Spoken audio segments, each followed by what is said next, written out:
Hello everyone, তো স্বাগতম জনাইছো এক্সেল এক্সপ্ৰেছ চেনেলটোলৈ। আজি তোমালোকৰ মাজলৈ লৈ আহিছোঁ এটা খুবেই ইম্পৰ্টেণ্ট চেপ্টাৰ, জীৱন প্ৰক্ৰিয়া। ইংলিছত কোৱা হয় লাইফ প্ৰচেছ। তেতিয়াহ'লে দেৰি নকৰি আৰম্ভ কৰোঁ আজিৰ ভিডিঅ'টো। Get start the video'.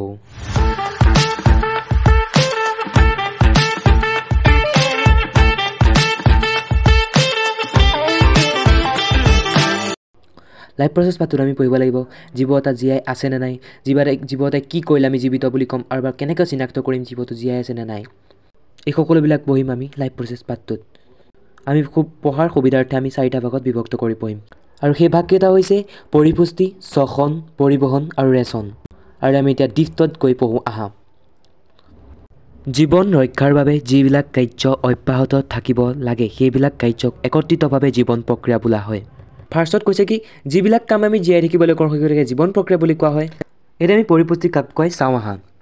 যিবোৰ উৎসৰ পৰা জীৱ দেহৰ ভিতৰলৈ শক্তি স্থানান্তৰণৰ এক প্ৰক্ৰিয়া আছে, আৰু এই প্ৰক্ৰিয়াটোক পৰিপুষ্টি বুলি কোৱা হয়। ইয়াত কি কৈছে যে উৎসৰ পৰা জীৱদেহৰ ভিতৰলৈ শক্তিৰ স্থানান্তৰণৰ এক ব্যৱস্থা। নেক্সট টপিকটো কি কৈছে, সৰহখিনি খাদ্যৰ উৎস হ'ল কাৰ্বন ভিত্তিক। ইয়াত কি কৈছে যে আমি যিবোৰ খাদ্য খাওঁ সেইবোৰৰ সকলোবোৰ কাৰ্বন ভিত্তিক, মানে আমি চবতে বস্তুতে কাৰ্বন থাকে নাথাকে, ইয়াত সেইটোকে কোৱা হৈছে। নেক্সট দিয়া আছে ব্যাপন কাক বোলে। অধিক ঘনত্ব অঞ্চলৰ পৰা কম ঘনত্ব অঞ্চললৈ অণুৰ গতিকে ব্যাপন বোলে। এতিয়া নেক্সটটো চাওঁ। জীৱদেহৰ ৰাসায়নিক বিক্ৰিয়াবিলাক উৎপন্ন বৰ্জিত পদাৰ্থবোৰ জীৱদেহৰ পৰা নিষ্কাশন কৰা প্ৰক্ৰিয়াটোক ৰেচন ক্ৰিয়া বোলে। আমি এতিয়া প্ৰথমটো টপিক আলোচনা কৰিব লৈছোঁ, সেইটো হ'ল পৰিপুষ্টি। পৰিপুষ্টিনো কি? পৰিপুষ্টি মূলত 3 প্ৰকাৰৰ।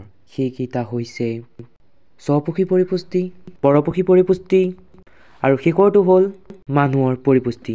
এতিয়া চাম আমি স্বপোষী পৰিপুষ্টিনো কি। প্ৰথম লাইনটো চোৱা, জীৱই সৰল অজৈৱিক উৎস যেনে কাৰ্বন ডাই অক্সাইড, পানী, জৈৱ ৰাসায়নিক বিক্ৰিয়া ঘটাই খাদ্য আহৰণ কৰে।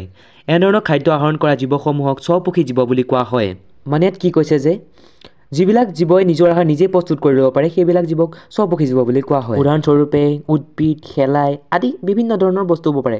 মানে যিবোৰ জীৱই নিজৰ আহাৰ নিজেই প্ৰস্তুত কৰি ল'ব পাৰে সেইবিলাকক স্বপোষী জীৱ বুলি কোৱা হয়। এতিয়া নেক্সটটো চোৱা, খাদ্যৰ জটিল অৱস্থা সৰল অৱস্থালৈ পৰিৱৰ্তন কৰিবলৈ জীৱই জৈৱ অনুঘটকৰ ব্যৱহাৰ কৰে। এই জৈৱ অনুঘটকবোৰক উৎসেচক বুলি কোৱা হয়। স্বপোষী জীৱই প্ৰয়োজনীয় কাৰ্বন আৰু শক্তি সালোক সংশ্লেষণ প্ৰক্ৰিয়াৰ দ্বাৰা সংগ্ৰহ কৰে। তোমালোকে হয়তো জানা গছে কি প্ৰক্ৰিয়াৰ দ্বাৰা খাদ্য সংগ্ৰহ কৰে? সালোক সংশ্লেষণ প্ৰক্ৰিয়াৰ দ্বাৰা। জীৱই বহি পৰিৱেশৰ পৰা আহৰণ কৰি লোৱা কাৰ্বন ডাই অক্সাইড পানী, সূৰ্যৰ পোহৰৰ উপস্থিতিত পত্ৰশৰীৰ সহায়ত কাৰ্বহাইড্ৰেটলৈ পৰিৱৰ্তন হয় বা ৰূপান্তৰ হয়। তোমালোকে হয়তো জানা এইটো কথা, গছে কেনেকৈ খাদ্য প্ৰস্তুত কৰে। পত্ৰশৰীৰ সহায়ত কৰা হয়, আৰু পত্ৰশৰী ক'ত থাকে তোমালোকে জানাই, গছৰ পাতত থাকে। নেক্সটটো চাওঁ, যিখিনি কাৰ্বহাইড্ৰেট লগে লগে ব্যৱহাৰ নহয় সেইখিনি শ্বেতসাৰ হিচাপে সঞ্চিত হৈ থাকে। এইটো অকল উদ্ভিদৰ দেহতে, উদ্ভিদৰ দেহত শ্বেতসাৰ হিচাপে আৰু মানুহৰ দেহত গ্লাইক'জেন হিচাপে সঞ্চিত হৈ থাকে। এতিয়া কি ক'লে, উদ্ভিদৰ দেহত শ্বেতসাৰ হিচাপে আৰু মানুহৰ দেহত গ্লাইক'জেন হিচাপে থাকে। এতিয়া আমি নেক্সটটো চাওঁ, সালোক সংশ্লেষণ। এইটো আমি ভালকৈ বুজিব লাগিব।